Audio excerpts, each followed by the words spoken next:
This is an SKN Newsline feature presentation.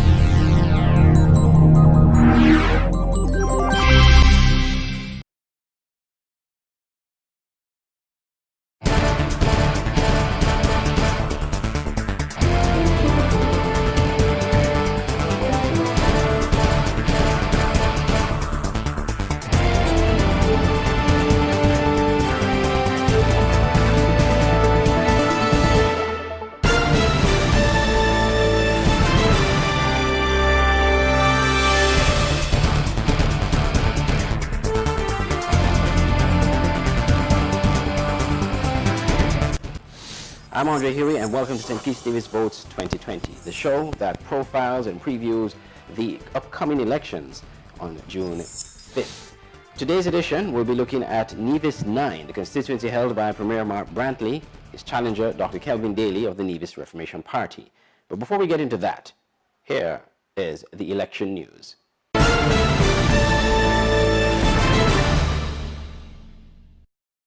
Leader of the Next Gen SKN Labour, Dr. Denzel Douglas, is reminding the electorate that the upcoming general elections is about furthering the interests of the people of St. Kitts and Nevis. According to Dr. Douglas, who is a Labour candidate for constituency number 6, the current Team Unity government has wasted 5 years and does not deserve a second term. Douglas, speaking during a virtual meeting on the 21st of May, is urging the electorate to vote out the Team Unity government on polling day. The Next Gen SKN Labour team is to serve you, the people of St. Kitts and Nevis, and your interest. And so here we are on the 4th day of this very serious political election campaign. It is the general election that will signal a one-term government for Harris and his team. While you, the people of St. Kitts and Nevis, take back your government from them because they have wasted 5 years of serving you by looking after themselves. That is why tonight I say, I am so pleased that we already are down to day 4 of this campaign. 14 more days to go before emancipation, before liberation, before we kick this government out and bring in the Next Gen SKN team to look after your interests. Dr. Douglas described the upcoming 5th June general elections as one which will be, quote, the most significant general elections ever in our history, end quote. Glenn Barrett, SKN Newsline.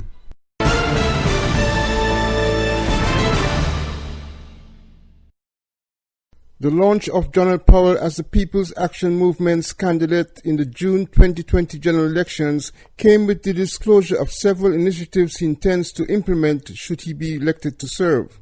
Powell is hoping to achieve a victory in Central Bastille constituency number 2 as he anticipates a victory also for the three-party political coalition called Team Unity. Serving currently as the chairman of the People's Action Movement Party, Powell believes that his second time around, after a failed attempt in 2015, will allow him the opportunity to have an active role in government as he pursues his development agenda for Central Bastille, including more housing opportunities. Speaking at a virtual political meeting forced by the threat of COVID-19, Powell presented some of his priorities for the people of constituency number 2.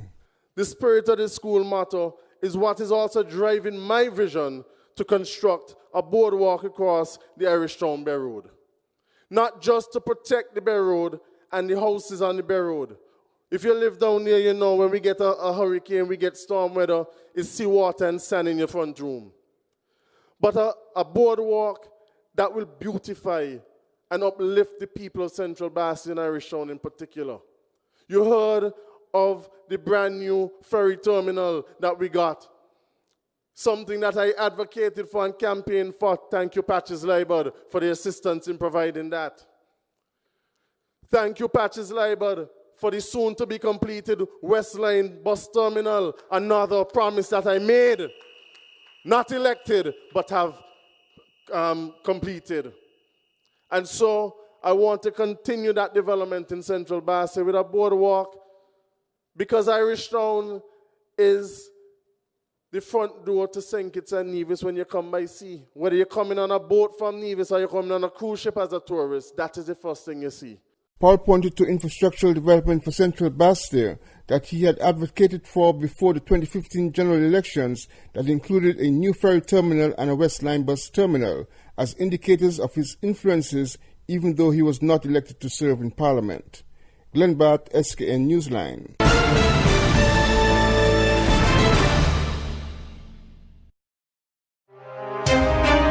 Stay tuned to all things COVID-19 with SKN Newsline. Download our Android mobile app, search SKN Newsline in the Google Play Store, and tap COVID-19 Stories, and watch every story we have ever done on the COVID-19 pandemic.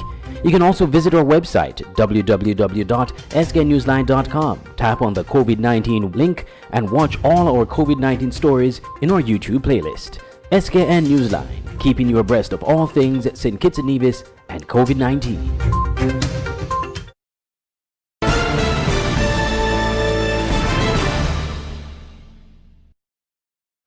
Welcome back to St. Kitts Nevis Votes 2020. We continue the show with a profile of Nevis 9, the constituency held by Premier Mark Brantley. We have his profile. Considered one of the largest constituencies in St. Kitts and Nevis, the Nevis 9 constituency is always under the spotlight. The incumbent is Premier Mark Brantley, who has held that seat for over 10 years. An attorney by profession, Brantley is considered a very good orator. Mark Brantley is well spoken, which is a given in the politics. He has money at his disposal, and the people like that. He's a charming man. I have been helped by many people. I was born into poverty, I grew up in poverty, and I'm where I am because of so many who took an interest in me and decided to assist me. It was therefore my passion to help other people.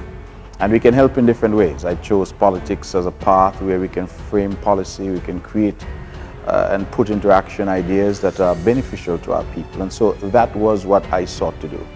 That may have been the reason why, according to him, he was courted by the two political parties on Nevis. Why the Concerned Citizens Movement? Because I felt then, and I continue to feel now, that it is the best political party on offer on the island of Nevis. And whilst I was invited to join the NRP, I declined in preference for the CCM. This election will be different, however. This is the first parliamentary elections with Brantley as the head of the Concerned Citizens Movement, the CCM, after long-serving MP and leader of the CCM, Vance Amory, stepped down from the leadership position, handing the mantle over to Mr. Brantley in 2017. I think the CCM under Vance Amory had stellar leadership over the years, and I'm privileged now to sit in that chair as leader and to continue that tradition that he has had of leadership that you can trust, leadership that is committed to our people, leadership that puts our people first, leadership that says and acts accordingly that our people matter most. Mr. Brantley's opponent is Dr. Kelvin Daly of the Nevis Reformation Party, who is a first-time candidate and a fierce critic. The Premier has no use for them. The Premier does not like poor people like you and me. He likes to drink fine wine with his rich friends. How many people from St. John's have ever gone to his house? Mr. Brantley has been heavily criticized over the years and in recent times, not only for his politics, but even how he dresses. I've developed, I think, a very thick skin, and one needs to have that in politics. And I've developed a mantra that I have made my own personal mantra: ignore the noise. I find that a lot of people who attack you don't necessarily hate you, they would like to be you. And I think that we have to be a bit careful of some of the attacks that come. Don't concern yourself with attacks. Ask yourself what it is that these people are proposing to do for you, because ultimately that's what politics is about. For Mr. Brantley, he believes his time as federal minister and member of parliament over the last 5 years has been good. We have worked very hard. We have, I think, produced the results for the island of Nevis and for the wider federation. In the context of Nevis, I think that we have fashioned a better relationship with the people of St. Kitts, and that the federal government and the Nevis Island administration are working much better now than it has ever been. Not everyone, however, shares these sentiments. I challenge Mr. Brantley ahead of this election to take out the Charlestown Accord and tell us if he is satisfied that it has worked to the benefit of both St. Kitts and Nevis. As a matter of fact, Interestingly, at that same virtual launch, I heard Prime Minister Timothy Harris saying that we're going to, within the first 90 days, codify some of this. Why hasn't it happened for 5 years? The gloss is off. There was a gloss to him when he won in 2013, having won court cases and all of that. It was a breath of fresh air in Nevis. That has worn off. Nevis 9 will certainly be a seat to watch closely in the June 5th elections. We now present to you the candidate profile for Nevis 9 for the Nevis Reformation Party, Dr. Kelvin Daly. Dr. Kelvin Daly, formerly the head of the Clarence Fitzroy Bryant College on St. Kitts and a trained agriculturalist, is contesting the Nevis 9 seat for the first time. Challenging Premier Mark Brantley for Nevis 9 is no mean feat. The decision to contest any election is never an easy decision.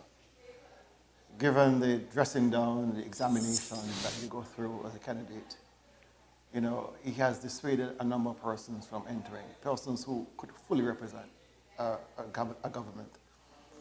I decided to go in because of my own history.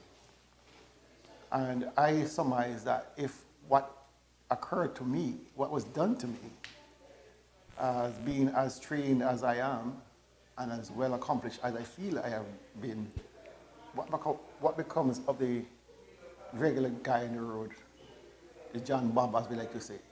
Who is defending them? And I felt it was therefore important that I offer myself as a representative for the people. And it's been a journey that unlike any other.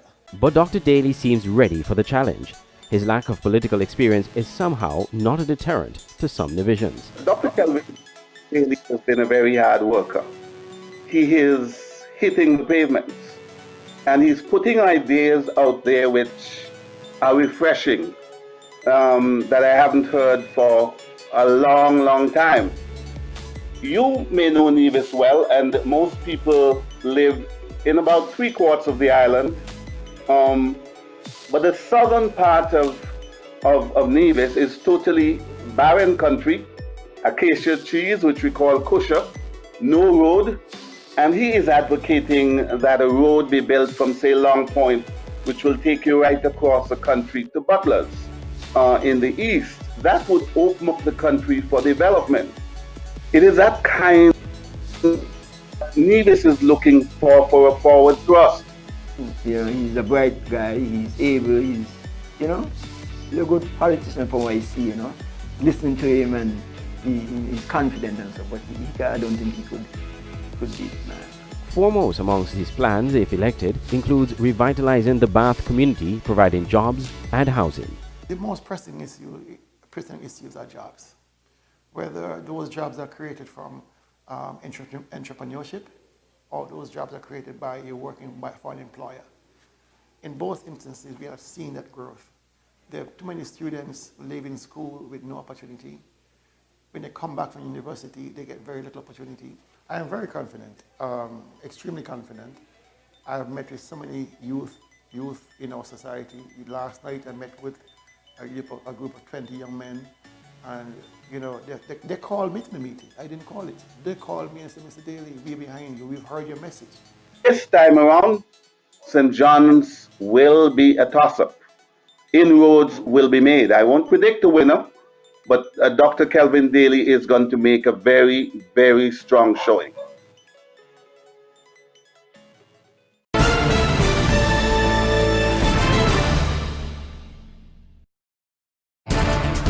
June 5th is Election Day in St. Kitts and Nevis. SKN Newsline is your source for all things elections. Starting Monday, May 25th, SKN Newsline presents St. Kitts and Nevis Votes 2020, a program providing updates, features, profiles, and analysis on candidates, constituencies, and issues as the country headed to the polls. Weekdays at 12 noon live on sknnewsline.com and the SKN Newsline Facebook page. St. Kitts and Nevis Votes 2020 on SKN Newsline, your source for election news and analysis.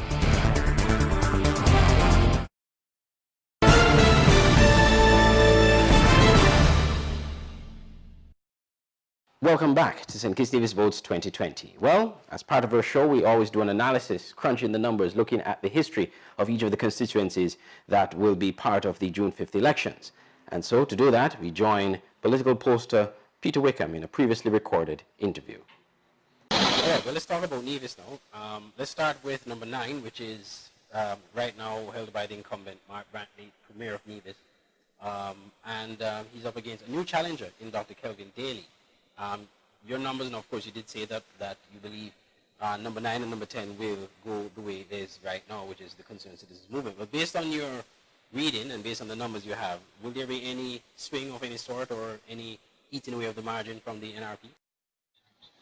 Yeah, the fascinating thing with Nevis is that we look at Mark Brantley, an impressive politician, Premier of Nevis.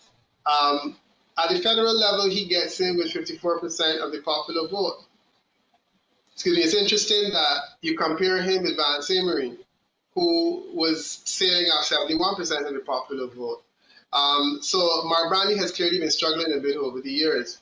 The other concern I have regarding number 9 is that it would appear as though there were some level of overseas voting in number 9 as well that has been manifested. Now, I don't know what the numbers are, but if there was an overseas component, if that overseas component was compliments of Mark Brantley, and the numeric margin that you're looking at is 300 votes, 300 odd votes, that's significant.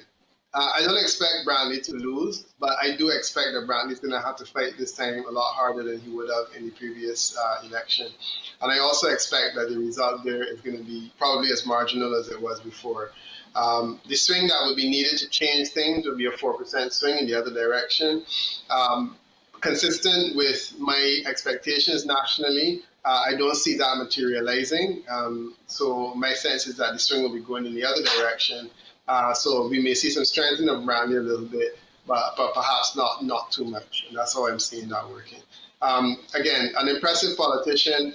I don't know the alternative, Kevin Daly, but I would say that he is going to face the kind of challenges that the person who's running against Timothy Harris and Denzel Douglas will face in terms of the resources, in terms of the image that you're running against, and so on. And remember, this is going to be the first federal election that Mark Brantley will face as Premier. And one would think that that carries some amount of weight in terms of going into the election. Mark Brantley, as you said, is an impressive politician, but has also come under fire from his opponents. And Dr. Daly, more so than anybody else, has vehemently criticized him for taking both salaries as a Nevis Island Administration Minister and also as a federal minister. He believes it's immoral, it's unconscionable, especially when he says that in Nevis there are people who are unemployed and are finding difficult economic times, that the Premier should at least take the higher of the two salaries. Mark Brantley has shrugged this off. He said, well, he's doing 2 jobs, he's performing in 2 roles, and he, by right, should be receiving 2 pays. Do you think this in any way plays in the minds of voters, especially independent thinking voters who are neither swayed here or there? Yeah, I mean, I also heard some talk that Mark Brantley was looking to surrender one of the salaries as a result of the COVID, and he could. I have been hard-pressed to get into conversations in any of the countries because this issue comes up over and over again. Should a politician give up the salary or half of the salary or all of the salary as a result of the hard times we're facing? My general response is no. I think that politicians need to be paid. It's a professional service that they're offering, and I think they should be paid for the work that they're doing. The issue that you have in St. Kitts and Nevis with this double salary issue is not a new one. And the important point is that it is legal. It is perfectly legal for a person to operate at the federal and the local level and to earn salaries at both levels. What is also interesting is that a person who has done that invariably will also have greater capacity to share. And I think that one of the things that Brantley has to ensure is that when all is said and done, he doesn't come across as being stingy. I don't believe that he is seen in that way. And 2 salaries means that you have a lot more resources that you can give to people and you can lend assistance. And he seems to have been doing a lot of that. So what Dr. Daly is doing is reasonable, I guess, because he will attack that issue as they always do. But I don't believe that it will resonate significantly because what Nevisians may argue is that, the second salary has been helpful in terms of getting people to buy things for them or to assist, to give assistance in where it's concerned. One of the challenges during this COVID period is that politicians have been under increased pressure to offer help to people. And my sense is that has created an opportunity for or a need really in people that has not been there before. And the only way you can fulfill that need is if you continue to be resourced. So if you cut a politician's salary, you're also cutting their ability to respond to various crises that are in many situations over and above what the resources of the state will be able to provide them.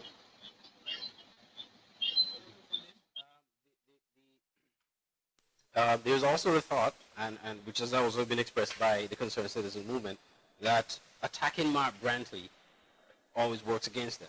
We've seen Mr. Brantley being attacked from a personal standpoint, which is not unusual in politics. It happens all the time. But him in particular has been attacked even probably more and differently from other politicians in St. Kitts Nevis. The clothes he wears, the house he lives in, the car he drives, and that is being used against him to say that he doesn't understand poverty. He doesn't understand the struggles of poor people on Nevis. And this double salary argument plays into that narrative. Does it work against the NRP, or does it still hold some value in your campaign? Yeah, Andre, they always say that if you do the same thing over and over again with the same results, it says a lot about you and not necessarily about the person you're using that strategy against. And it also speaks to the logic of that strategy. I agree with you that Mark Brantley's house and his shoes and his socks and his cars, double cars, and because I think he has matching cars too. These are things which I have heard over and over again. Clearly, they're not impressed because this is an individual that has been winning elections left, right, and center. And I hear it in a lot of the islands about different politicians, and the feeling is that, this is the kind of thing that people are concerned about. Clearly, he is a flamboyant politician. Clearly, he's not a poor person. And I don't know that he necessarily needs to be, because my sense is that it is not something that seems to have been a problem in the past. And I would like to think it will probably not be a problem on this occasion. My understanding is that Mark Brantley wasn't born with money. He worked hard, and he was able to gain some resources by virtue of talent and ability. And I think that that's also something that Nevisians will cherish, the fact that he's an individual who worked hard. And, he's not Donald Trump. So that the idea of him being born into wealth doesn't seem to present itself. And it's a situation where he has been fortunate because he has worked hard and he's done a reasonably good job of a law practice and so on. So I don't really worry too much about that. And that will do it for this edition of St. Kitts Nevis Votes 2020. I'm Andre Huey, so glad you could join us. Thank you for watching. Just to let you know, we won't have a show tomorrow, as tomorrow is nomination day. We'll be focusing our attentions on covering nomination day, but come Thursday, we'll give you highlights of our coverage of nomination day activity right across St. Kitts and Nevis. I'm Andre Huey again. Thank you for watching St. Kitts Nevis Votes here on SKN Newsline and listening to us here on Voice of the Caribbean Radio at voiceofthecaribbean.net. Do have yourself a pleasant rest of your day.